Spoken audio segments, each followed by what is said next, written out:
એટલો કાયદો બનાવી પણ આ વ્યાજખોરો સુધારવાના નથી એ હકીકત છે। નિર્દોષ લોકો એનો ભોગ બને છે એ નરી સત્યતા છે। ગોઝારો કોઝવે, જી હા, વાત બોટાદ જિલ્લાના એક ગોઝારા કોઝવેની છે જે ચોમાસામાં અનેક દુર્ઘટનાઓને આમંત્રણ આપે છે। 2 દિવસ પહેલા જ આ કોઝવે 3 લોકોનો ભોગ લીધો હતો, જેમાં એક સ્વામિનારાયણ સંપ્રદાયના સંત પણ હતા। સાળંગપુર જતા હજારો શ્રદ્ધાળુઓ માટે ઉપયોગી આ કોઝવે પર ઓવરબ્રિજની માંગ સતત થઈ રહી છે। ત્યારે કેમ આ કોઝવે બન્યો છે ગોઝારો કોઝવે, ગામ લોકો શું આપી રહ્યા છે મોટી ચીમકી, શું થઈ રહ્યું છે આવું જોઈએ, જાણીએ, સમજીએ। ઘણા જ વર્ષોથી આ વેનનું પાણી વહે છે અને અહીંયા બ્રિજ બને તો જ વધારે અનુકૂળતા આવે એમ છે। અહીંયા 2-3 ગામના વેન ભેગા થઈ અને કોઈ નિશાની બતાવી નથી કે આટલું લેવલ છે એટલે અહીં પાણી ન ઉતરવું, અને અચાનક કોઈ માણસ આવે તો તણાઈ જાય છે। એટલે આ વહેલી તકે એનું સોલ્યુશન આવે એવી નમ્ર વિનંતી છે। આ એ જ કોઝવે છે જ્યાં 2 દિવસ પહેલા એક ગમખ્વાર અકસ્માતે 3 જિંદગીઓ છીનવી લીધી।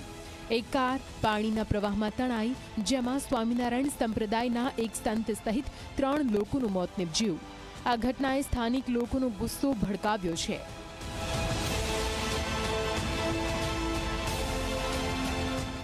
પંદર 20 વર્ષથી રજૂઆત કરી પણ હજી કાંઈ આનો નિવેડો નથી આવતો, અને અહીંયા અવારનવાર 2 શિક્ષકો તણાણા, એને કાઢી લીધા। હમણાં તાજેતરમાં એક કાર તણાણી, એમાં 4 ને બચાવ્યા। 3 જણા તો પાણીમાં તણાઈ ગયા અને કાઢી લીધા, પણ એના 3 મૃત્યુ થઈ ગયા। એટલે આવું અવારનવાર બને છે। ગોધાવટા ગુંદા વચ્ચે આવેલા આ કોઝવે પર એક આર્ટિગા કાર પણ પાણીના જોરદાર પ્રવાહમાં તણાઈ। કારમાં સવાર 7 લોકોમાંથી 4ને બચાવી લેવામાં આવ્યા, પરંતુ 3 લોકોના મોત નીપજ્યા, જેમાં બીએપીએસના પૂજ્ય શાંત ચરિત સ્વામી કૃષ્ણકાંતભાઈ પંડ્યા અને 9 વર્ષના પ્રબુદ્ધ કાછિયાનો સમાવેશ થાય છે। એનડીઆરએફ અને સ્થાનિક વહીવટે યુદ્ધના ધોરણે રેસ્ક્યુ ઓપરેશન હાથ ધર્યું, પરંતુ આ ઘટનાએ ફરી એકવાર કોઝવેની ખતરનાક સ્થિતિ પર સવાલો ઊભા કર્યા।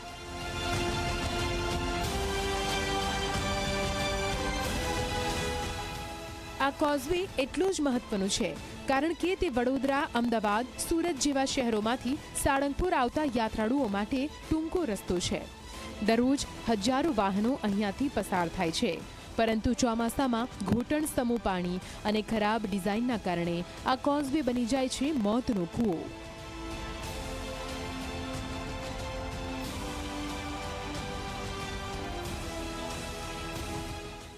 આ કોઝવે ઉપર ઘણા બધા અકસ્માતો થયા છે, અને આમાં પાણી વધારે પડતું આવવાથી માણસોને બહુ હાલાકી થાય છે અને ગામમાં ફરી અને જવું પડે છે, પણ ત્યાં પણ સારા રોડો નથી, રસ્તાઓ નથી। તો આ નાળાની સરકારશ્રીને અમારી એવી માગણી છે કે તાત્કાલિકના ધોરણે આ અમારું પુલનું કામ જલ્દી ને જલ્દી કરે, એવી સમસ્યા ટળે, યાત્રિકોને કોઈ તકલીફ ન પડે, ફરીને ન જવું પડે। ઓલું 25 કિલોમીટર ફરીને જવું પડે છે, યાત્રિકો બધા મેપમાં રસ્તો નાખી દીધો છે, એટલે અહીંયાથી ચાલે છે।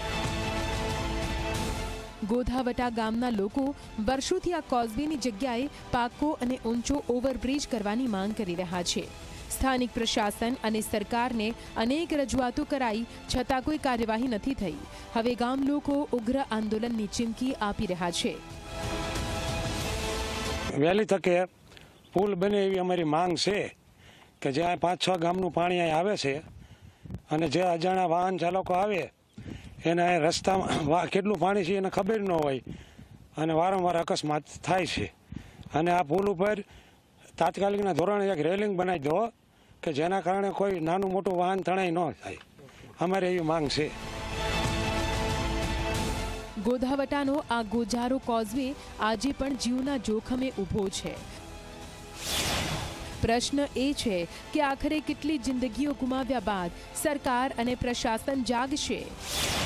શું સાળંગપુર જેવા પવિત્ર યાત્રાધામનો રસ્તો સુરક્ષિત બનશે? આ પ્રશ્નોના જવાબની રાહ જોવે છે ગોધાવટા ગામના લોકો। રઘુવીર મકવાણા, ઝી મીડિયા, બોટાદ।